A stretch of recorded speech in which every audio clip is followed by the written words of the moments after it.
Hi everyone, and welcome back to my channel. I'm Grumble, and today I've got for you another Dishonored video. This one's based on my most recent Patreon essay. You'll find the link to that in the description box below. This video is about the Flooded District mission in Dishonored 1, how it slots into the game's narrative, its most significant themes, and, plainly speaking, why it's one of my favorite parts of the entire game. Let's get started. Dishonored's Flooded District, Crumbling Bonds and the Trials of Revenge, or why this mission is my favorite. Every now and again I get asked what's my favorite Dishonored mission, and every time I come back to the Flooded District. I love the atmosphere, I love the soundscapes, I love the way that on the surface there's very little going on while things are boiling just underneath. Dishonored being a stealth game, you can play the entire thing without anything really happening, aside from you choking someone unconscious every now and again. It's quite tranquil, actually, at least so long as you don't get spotted. Because tranquility is all well and good, but in Dunwall everything is never more than a shattered whiskey bottle away from breaking out in chaos. But the story isn't only in what you do, it's in everything you see. It's the despair in the environmental storytelling, it's the way a mission is constructed, and the role it plays in the narrative itself. For all of that, I love the Flooded District. A big part of that is that you're going up against other heretics, finally. Up until now, you were generally the biggest threat in any room, but here you are, surrounded by several dozen master-trained assassins who are not only ready to be incredibly mean to you, but they can teleport as well. For the first time, you are truly outnumbered and your magic is not guaranteed to give you an edge.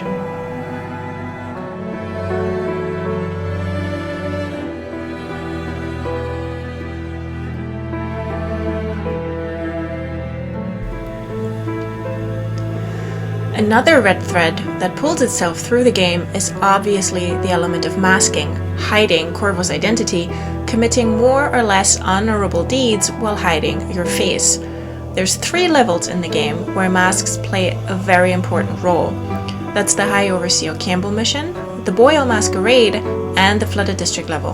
I'm going to talk for a bit about those first 2 missions before getting back round to the Flooded District.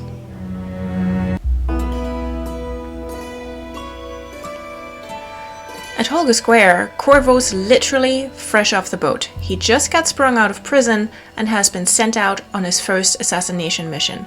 In the void, during a serious cheese dream, the outsider chucked Blink and Dark Vision at Corvo and said, "Go and crack a few skulls, have fun." As a player, you have approximately no idea what you're doing, and you get sent into Holger Square, which is chock full with overseers armed to the teeth, well trained, who will take your head off without hesitation. And they're all wearing these incredibly grotesque masks, all of them identical. When you first play it, you feel, and I still feel after dozens of hours in that level and several replays, menaced. One of the genius things is the level design of that place. Of course, once you've found a route that takes you past everyone and you don't even have to knock anyone out to complete the mission objective, you're golden. But when you first play it, you get thrown into that building. You've got these long and winding corridors, and it all folds in on itself, lots of doors going off into a dozen rooms. You have no idea what's behind them. Dark Vision isn't upgraded yet, so you can barely see through the next 2 solid walls. So you're in these corridors and sometimes 6 or 7 yellow silhouettes pop up, and you're like, oh good, that's how it's gonna be. That's what I love about Holger Square, because even if you are staying out of sight and even if you don't go near anyone, you still have to look at them because you have to figure out how to get past them. You simply have to acknowledge their presence in order to achieve your objective. And you have to look at those ding-dang masks a lot. You have to overhear the conversations for hints.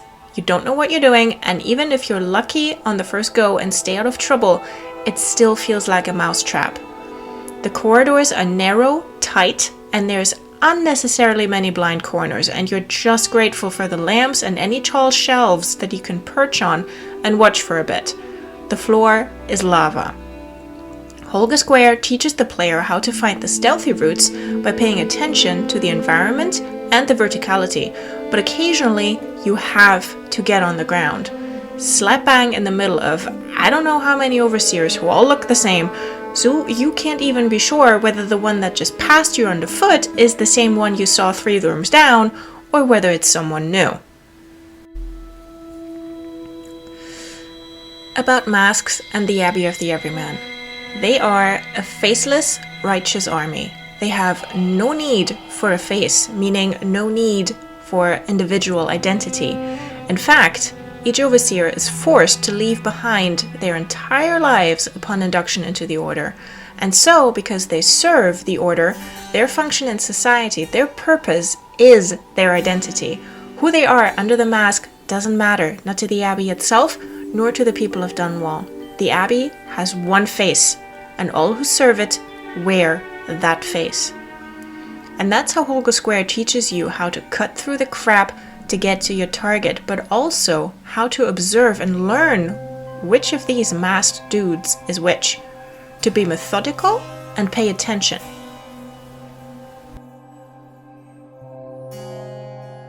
Then you get to the Boyle party, where there's also masks everywhere, and every turn you take is a left, because it gets weirder and weirder by the person you're looking at. By then, you've got rid of Campbell, you've got Emily back, you've kidnapped Sokolov and stuck him in a cage.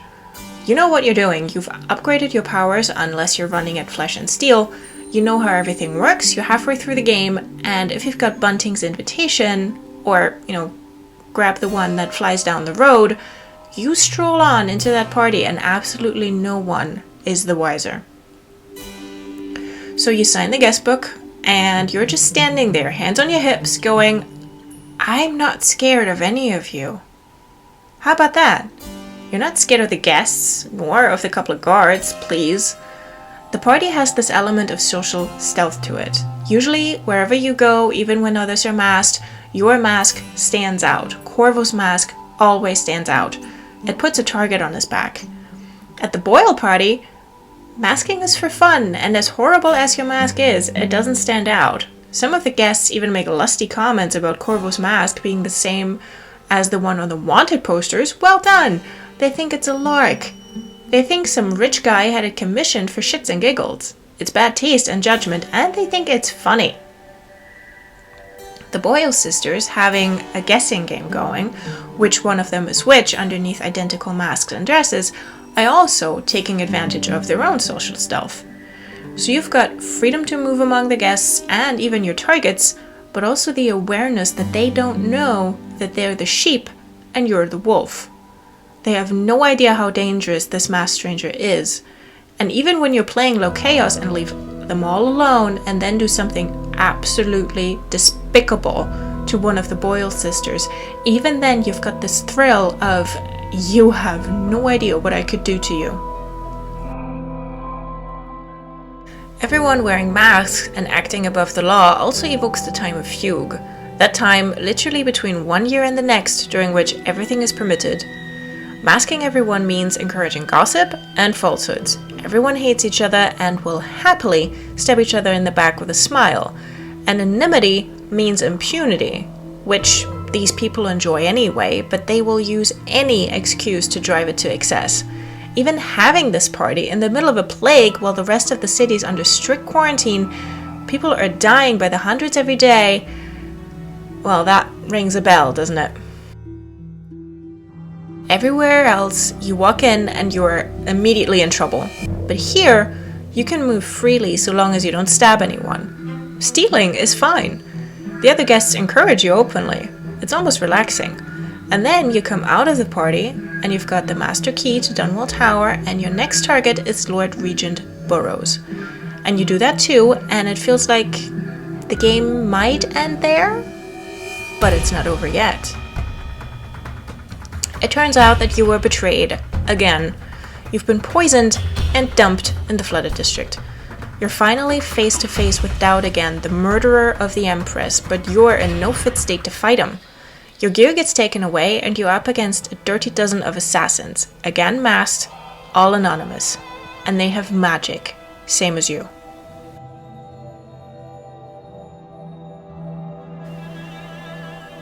In Rutshore, the dead and dying are disposed of to safeguard the city, without dignity, without care. Their disposal is as much about quarantine as it is about not inconveniencing the rich citizens with all the suffering. Corvo was left for dead, albeit in this act Samuel saved him, and cast into that hopeless area from which no one else has ever escaped. The Loyalists knew they were nothing without Corvo as their assassin, but now that he's achieved their aims, he's expendable. They underestimated him, of course, but that is what his arrival in the district means. No other district in the city has had such a disastrous fall from grace. It is telling, then, that this is where the Whalers live. They can come and go as they please, unless Dowd takes the sewer key hostage. Everyone else is trapped in perpetuity. It's really far removed from the city proper. It almost feels like an enclave in its despair. Without your resources, you need to make the most of the abilities you have and the opportunities that the environment affords you. It makes you manage your power use because while Blink and Dark Vision let your mana recharge, the window of opportunity getting past the Whalers guarding your cell is super tight. You could also possess a Hagfish and swim out, but what if you don't have possession? And if you do, remember that the mana drain on that is huge and you collect exactly one vial in there. You have to be fast and you have to be aware of the cost of your abilities. Once you have a shot, you have to move. Obviously, once you get to the refinery and you get your gear back, you're in much better stead. But once you get into Rutshore, any wrong move will put you at the tip of at least a dozen blades. And then you trundle into Dowd's quarters and it's difficult to get at him without triggering the fight. If you do fight him, then you have to decide whether to let him live or not, providing you that narrative closure. If that's what you want for Corvo, because you don't have to interact with Dowd at all. You can add insult to injury and never even touch him. This is why the Flooded District is my favorite mission and level, both for how it feels to play it, the environment and the storytelling, but also the place it holds in the narrative, what it teaches the player, and how it resonates with the themes and motives of the story. It's about uncovering more information about Dowd and the Whalers, and a confrontation that's been a long time coming. It's a turning point for Corvo. It provides closure one way or another, and it's a test of the player's abilities. The Whalers are a faceless shadow army with clear hierarchy represented by their clothing, but concealing their faces for the obvious reason of evading the City Watch and Overseers, and because their identities too don't matter. It's unknown whether the Whalers ever take off their masks amongst each other or in front of Dowd. In the games, only Billy ever removes hers when revealing her betrayal of Dowd and thus symbolically shedding her allegiance. Dowd uses their real names, the Whalers have no code names, so internally their identities do matter, in contrast to the Overseers who mostly just call each other brother. But to the targets they're sent to kill, it won't make a difference whether Ronaldo, Rolfeo, Galia, Montgomery, Jenkins, Misha, or Kieran are coming to end their lives. Just perhaps if Dowd takes the contract and carries it out personally, but he is the only one who never wears a mask. Targets may know that too. That's the glorious bit about the Flooded District and turning the narrative around on you. Masks and magic here are the great equalizer. Yeah, we can all do magic, you're not special. So far, Corvo relied on his new abilities to get him where he needed to go. Let's leave aside for a moment the fact that you can complete the game without making use of them. And now, suddenly, you're up against trained assassins who've all had their magic for a lot longer than you. The Flooded District mission completely turns it around on you, and it's in the same vein that Holger Square was up to teach you the rules. The Flooded District is there to test you. It strips you of your gear, it pits you against other magic users, and it puts you into from verticality to sprawling buildings to the structures, architecturally incredibly diverse and interesting level map. You've got water, you've got rundown factory buildings, you've got tall office buildings and apartments, all interconnected.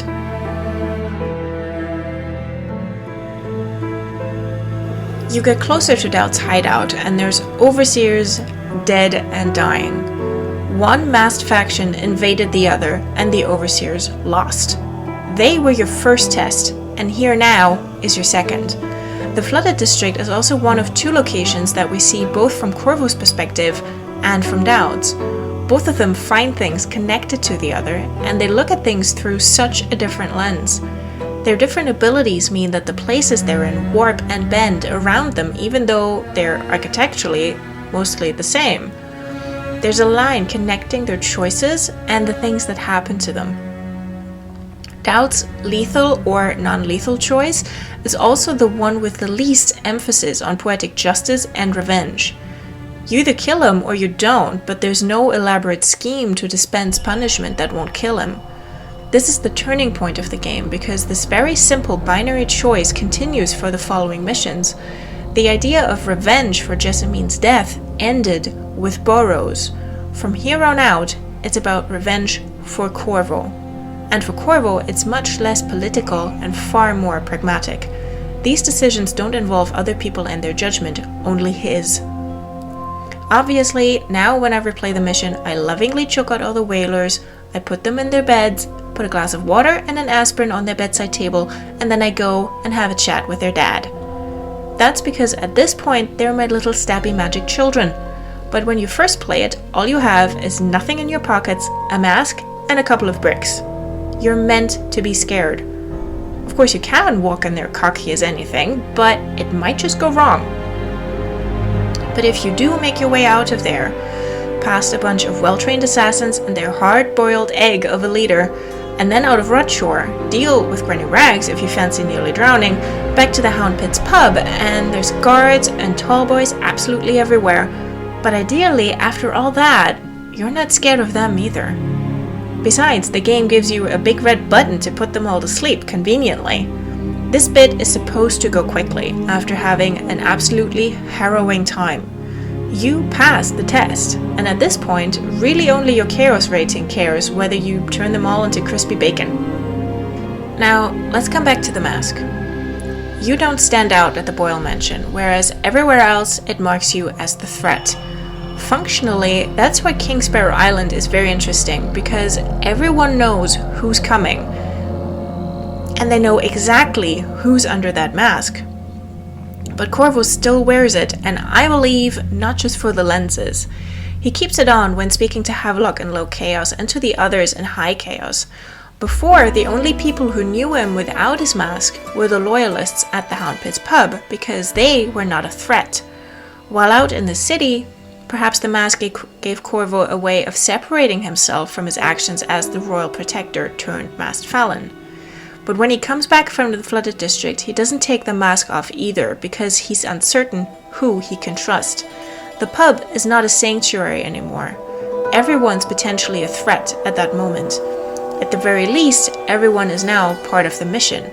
And going to King Sparrow Island, his former allies have now become his targets. Their masks came off. Of course, they never wore any, they were never marked as threats. So now, Corvo's intention is certainly to be menacing. He won't let them face him as he was, as someone familiar, as their pawn. He's facing them as the masked felon or assassin. The loyalists did promise him he'd get to go after the true assassin after removing Burroughs from the Regent's office, but they never had any intention of making Dowd an official target. They never cared.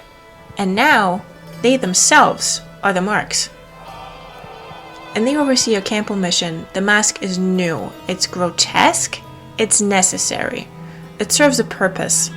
At the Boyle masquerade, it's an asset, as well as a mockery of the other attendees. At the flooded district, it's to protect himself, taking the role others pushed on him and making it his own. At King Sparrow, he wears it to make a point.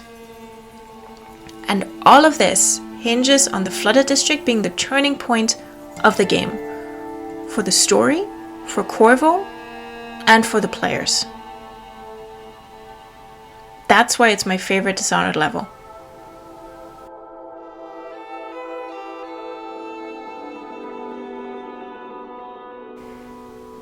There you have it. Now you know why the Flooded District is my favorite mission. If you enjoyed this video, please leave a like, leave a comment on your way out. It's really much appreciated. If you want to support this channel, check out my Patreon at patreon.com/AnnaMarabella or my Ko-fi page at kofi.com/grumble. You can either donate or become a monthly subscriber, receiving access to my writing and videos before everyone else, including the inside track on what I'm working on and what's coming up in March and April. Here on YouTube, check out my Dishonored essays about Dowd, my still ongoing Dishonored 2 Let's Play, and my Dishonored ambiance videos to relax to. All of these playlists are on screen now. Thank you so much for watching, and have a lovely day.